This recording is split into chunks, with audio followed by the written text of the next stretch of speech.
directrice adjointe des services, le président de la communauté, Michel Benaïm, son vice-président, Henri Massia, et moi-même.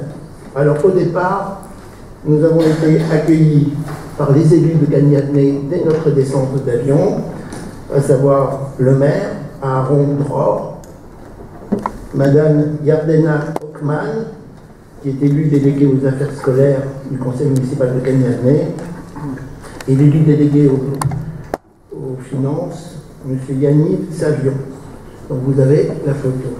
Donc pour vous situer, pour ceux qui Gagnavné, c'est à peu près équidistance, on va dire, entre Tel Aviv et Jérusalem. Donc c'est très bien placé. Et vous avez la photo dans le slide suivant de la mairie de Gagnavné. Voilà. Donc pour une rapide explication sur Gagnavné, donc elle est située sur la côte méditerranéenne à 20 km de Tel Aviv, à 40 km de Jérusalem, 25 000 habitants. La ville a été créée en 1931 par le groupe sioniste Shulsa Aleph, qui regroupait des familles juives russes et polonaises. Le nom de la ville signifie les jardins de Yavné, car elle est située sur la route qui mène à la ville historique de Yavné, ville majeure de la région du Sud, car à l'origine du judaïsme rabbinique. Depuis, la ville s'est agrandie, accueillant principalement des immigrants venus d'ex-Union soviétique, d'Éthiopie, d'Amérique du Nord et du Kurdistan, et tout cela cohabite très très bien. Au cœur de la politique de la municipalité, l'éducation tient un rôle important. Gagnavné bénéficie d'une vingtaine de jardins d'enfants, 4 écoles publiques, une école religieuse, 2 lycées et plusieurs maisons de la jeunesse. Les habitants de Gagnavné sont souvent de jeunes parents qui ont décidé d'y installer leur famille. La commune se tourne également vers le tourisme. 42% de la population a moins de 21 ans, 26% de la population a entre 22 et 40 ans, et 32% ont plus de 40 ans. Alors ce jumelage, eh bien, il y a une délibération, vous avez la copie de la délibération qui apparaît sur le slide. Le jumelage a été fait le 30 septembre 1972. Et donc nous sommes allés en Israël. Il y avait 2 raisons. L'inauguration du complexe sportif, puisque ça a été créé, puisque la ville de Puteaux s'était engagée à aider et à financer très partiellement, bien évidemment, le complexe sportif, par une délibération du 14 décembre 2010. Et évidemment, ce n'était pas une date choisie innocemment, puisque c'était les 70 ans de l'État d'Israël. Donc la ville de Puteaux voulait commémorer en même temps et rendre hommage à ce beau pays, au seul pays qui soit démocratique dans cette partie du monde. Donc vous avez Gagnavné, ville sportive, avec l'inauguration, et on nous souhaite la bienvenue. Donc le complexe sportif, très rapidement, on va le décrire, c'est un complexe sportif qui comprend 2 bassins, un bassin de dimension olympique et un bassin d'apprentissage, vous l'avez là. Ensuite, la partie aquatique, en plus de la partie aquatique, vous avez la salle de musculation de fitness avec appareil, une salle de gymnastique, ainsi qu'une salle de vélo où sont dispensés des cours collectifs. Maintenant, on va parler un tout petit peu de cette ville jeune. Vous voyez la photo où apparaît le maire de la ville, Dror. Les jeunes de l'école Ben Gourion, première école de Gagnavné pour les 70 ans. On a eu droit à un spectacle de très grande qualité, avec une très forte émotion. Et tous ceux, même si certains ne comprenaient pas complètement toutes les paroles, évidemment c'était hébreu, mais c'était quand même plein d'émotions et plein de joie, et on sentait qu'il y avait vraiment une ferveur nationale. On regrette de ne plus l'avoir en France de temps en temps, d'ailleurs. En juin 1948, David Ben Gourion, très rapidement, on va rappeler l'histoire. David Ben Gourion a proclamé l'indépendance de l'État d'Israël, un jour avant le départ des Britanniques, qui administraient la Palestine depuis plusieurs décennies. Donc tout ça, ça faisait suite à Herzl, évidemment, et à la déclaration de Balfour. Dans cette déclaration d'indépendance, Israël a placé la justice, la paix, la liberté de conscience, de culte et de langue et d'éducation parmi ses valeurs fondamentales. Parmi les grands moments historiques de ce jeune État, on peut citer la loi du retour, 7 juillet 1950, Cette loi garantit à tout juif émigré vers la terre promise d'en devenir le citoyen. Il est à signaler que la même loi a été prise en Espagne il y a quelques années pour tous les juifs qui avaient été chassés par Isabelle la catholique en 1492. Ils ont repris la même loi en disant que tous les juifs pouvaient redevenir et acquérir de nouveau la nationalité espagnole.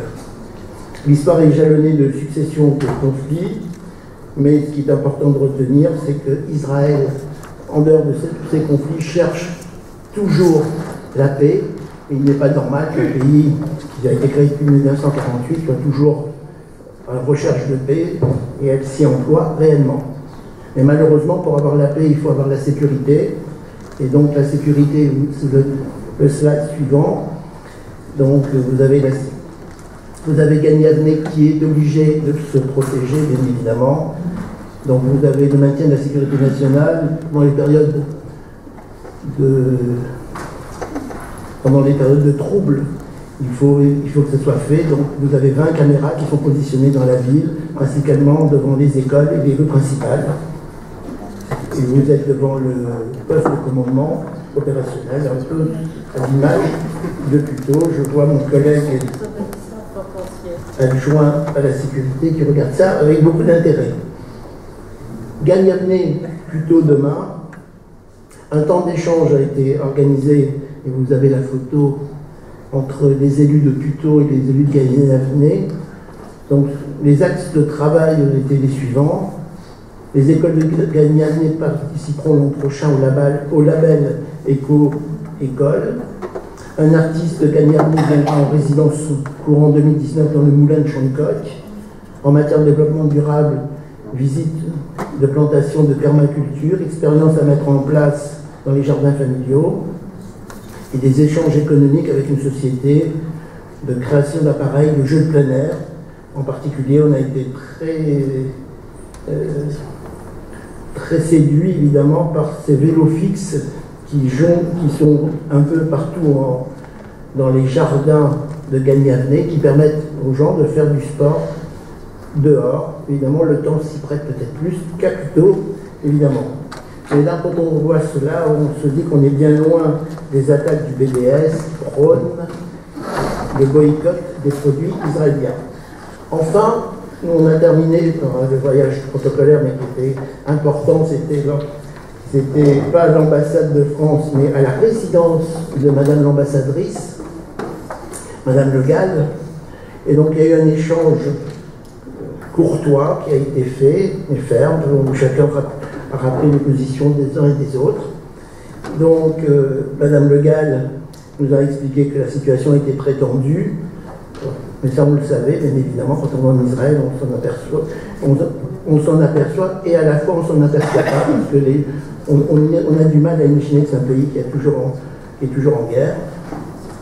Moi, ce que je retiens surtout, c'est le contexte économique du pays, une croissance de 3,4, un chômage au plus bas, 4,2 de la population active, des finances publiques saines, une réputation d'excellence mondiale et dans les nouvelles technologies.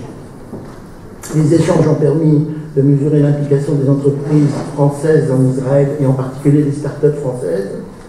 La French Tech est bien présente en Israël et les start-up israéliennes sont très compétitives. À propos de French Tech, un petit cocorico, c'est une putéolienne qui accueille des entreprises françaises quand ils ont reçu à French Tech. Donc, si vous avez des personnes qui veulent aller et qui ont besoin de s'implanter en Israël ou qui veulent des échanges avec les villes israéliennes, n'hésitez pas.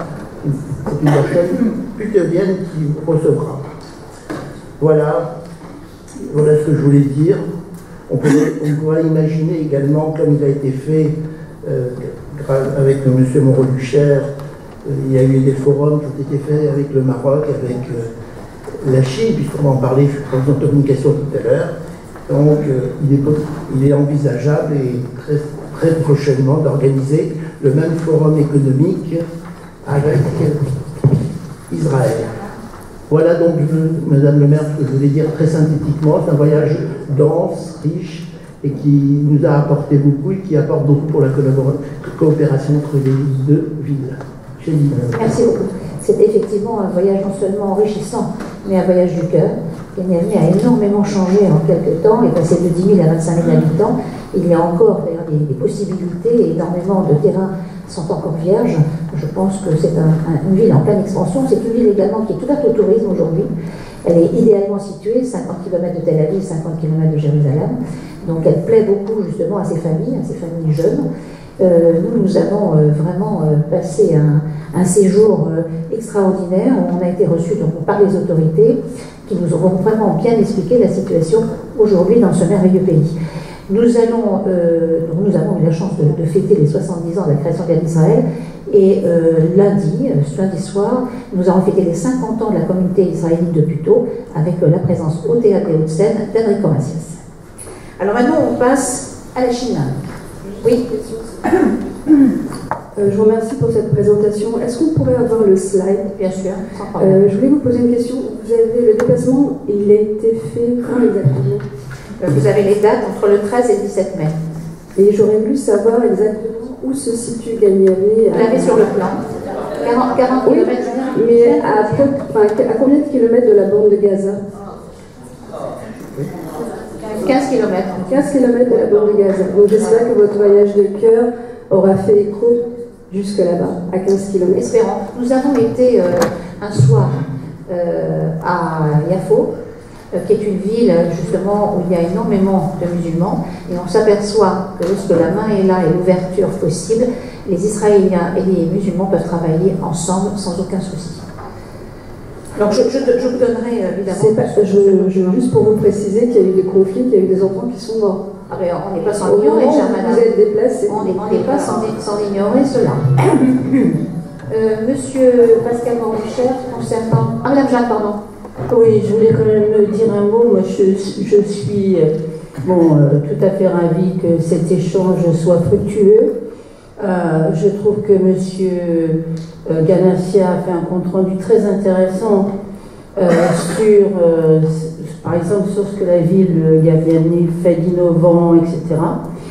La seule chose que je regrette, c'est qu'on peut effectivement être intéressé par ce que fait une ville, où qu'elle soit dans le monde, sans parallèlement donner l'impression qu'on soutient la politique de cet État. Or, j'ai eu l'impression, en écoutant le discours de M. Ganassia, qu'il y avait quand même une idéologie et une propagande très précise. Hein. Donc, je trouve ça dommage. Je veux dire, personnellement, je ne suis pas plus pro-Israël que pro-Gaza. Et je suis extrêmement sensible au fait qu'à Gaza, effectivement, il n'y ait pas d'eau, il n'y ait pratiquement pas d'électricité, et que ça pousse les personnes à des situations extrêmes. Bon, je ne veux pas juger. Oui, mais je ne veux pas d'un discours. Juste un petit instant. Nous avons signé un pacte d'amitié avec une ville du monde, comme avec d'autres. Nous ne nous immisçons pas dans la politique du pays, ce sont des vœux d'amitié, de solidarité, point final. D'ailleurs, dans le slide que je vais vous donner, vous verrez, c'est simplement des actes et des faits. C'est tout. Monsieur Montcher, concernant Shanghai. Mais il est tout à fait normal que M. Bernard Ganassia défende son pays. C'est quand même, on ne voit pas en quoi il y a un problème. Donc on continue sur le challenge plutôt la défense Chine. Je vous remercie, Madame le maire. J'espère être aussi brillant que M. Bernard Ganassia. Je regrette simplement, et comme tous, que M. Bourg ne soit pas là, parce qu'il aurait été pleinement rassuré sur les questions, en tout cas les doutes ou les questions qu'il se posait lors d'un dernier conseil. Donc, le challenge plutôt la défense Chine. Ça s'est passé comment, brièvement, le 7 mars 2017, Madame Gao, qui est la ministre près l'ambassadeur en charge du développement économique et commercial, est venue à Puteaux et elle a pu rencontrer avec les personnes qui l'accompagnaient des entreprises que la ville de Puteaux avait conviées. Suite à ce grand succès, Madame le maire a eu l'idée de lancer un concours et de permettre à des entreprises putéoliennes, je dis bien putéoliennes, qui ne soient pas non plus des gros groupes ou des grosses, des moyennes entreprises, de pouvoir partir en Chine avec un voyage offert qui leur permettra, avec le concours de Business France, de rencontrer soit des investisseurs, soit des partenaires, soit des clients. Ce qui s'est passé, donc le concours a eu lieu à la rentrée 2017, nous avons reçu 22 candidatures. Et sur ces 22 candidatures, enfin présélectionnées, en tout cas 22 candidatures présélectionnées, avec le concours de la Chambre de commerce, de l'ambassade, etc., et de Business France, 5 entreprises ont été choisies. On peut tourner le slide. Voilà. Les entreprises sont Bustronome, Dapi, Tracing, Nenagora et Kirines. Pour mémoire, Bustronome, ce sont les bus qui circulent dans les villes et sur lesquels, au premier étage, vous avez donc une salle de restaurant, gastronome. Ce sont des repas de très grande qualité. Avec le garçon est très très ingénieux parce que, pour ceux qui connaissent, les assiettes les couverts sont aimantés, les assiettes sont dans des emplacements, les verres sont également tenus, donc il n'y a aucun danger, vous ne risquez pas de retrouver votre verre de vin sur les genoux. En plus, c'est très intéressant parce que ça donne une image d'une ville tout à fait autre. Nous, on a l'habitude, parisiens, de prendre les bateaux de mouche, et là, c'est complètement différent parce qu'on voit des endroits qu'on ne voit pas avec les bateaux de mouche. Donc, c'est extra. Il a une expérience internationale. Je crois que Madame le maire a les papiers en main, mais il ouvre à Londres. C'est ça, hein, ouais, tout prochainement. Et donc, son projet était de trouver un master franchise en Chine. Ce qui est fait, et en plus de ça, cerise sur le gâteau, grâce à un contact de Madame le maire, il a pu rencontrer le fabricant des bus électriques, donc entièrement électriques, et on rentre dans ce que veut Madame Hidalgo, la maire de Paris, et peut-être pour le reste des autres villes, d'avoir donc des véhicules complètement électriques. Je fais juste un aparté avec Madame le maire, et on s'est rendu compte que pratiquement la totalité des scooters est électrique. Il faut faire attention, il n'y a pas de bruit, mais ça enlève la pollution. Et deuxième chose, Madame le maire en parlera, à 22h, la plupart des établissements éteignent leur lumière, pour des raisons d'économie, ce qui est assez remarquable. Donc Jean-Christophe Fournier, très très content de ce séjour, ce qui lui a permis de faire des bons contacts, et en tout cas il va y retourner pour signer son contrat. Deuxième entreprise, Dapi. Alors, je passe un petit peu rapidement sur Dapi. On peut en parler à ceux qui le veulent. Pour des raisons de choix de pays, il fera son voyage que l'année prochaine, parce que là, il était sur un autre pays, il ne pouvait pas le faire en même temps. E-Tracing. J'ai eu en même temps Laurent Charveria hier, donc un des deux dirigeants.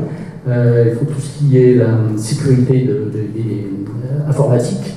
Et alors, en dehors du fait qu'il va signer un contrat, en dehors de ça, il a eu une opportunité, au cours d'un séminaire, il a eu lui-même à animer un groupe de travail sur la cybersécurité, ce qui n'était au départ pas du tout prévu. Et il s'est infiltré, et il a eu cette opportunité, et ça lui a conféré en même temps une crédibilité, et j'espère pour lui une future légitimité. Donc, plus que content. L'Inagora qu'on connaît bien, pour ceux qui connaissent, on est dans les éditeurs et sociétés de services avec des logiciels libres. Donc ce ne sont pas des systèmes propriétaires, ça va être du Linux, etc. Enfin, je ne vais pas vous citer tous les systèmes. Très présent en France au niveau de collectivités territoriales et des ministères. Et Céline Zaboski, qui est la vice-présidente, a eu notamment sur ses rendez-vous des 4 à 5 opportunités, dont une qui est déjà signée. Donc Chine, plus que bien. Ce qui est assez incroyable, c'est qu'on fera la conclusion après. Pour un marché aussi difficile que la Chine, qui est quand même le premier pays au monde en nombre d'habitants et le deuxième marché économique avec une culture fortement différente, nos 4 entreprises ont toutes eu plusieurs opportunités de travail, dont certaines vont être signées dans les jours qui viennent. Et enfin, Kirines, qui fait donc des marques de produits de beauté pour le visage et le corps. Pour information, il y a 800 millions de Chinoises qui sont toutes avides en tout cas celles qui connaissent ça, toutes avides de produits de beauté, notamment français. Et Kirines, non seulement était parti un peu avant nous parce qu'il y avait un salon à Hong Kong qui devait partir avant.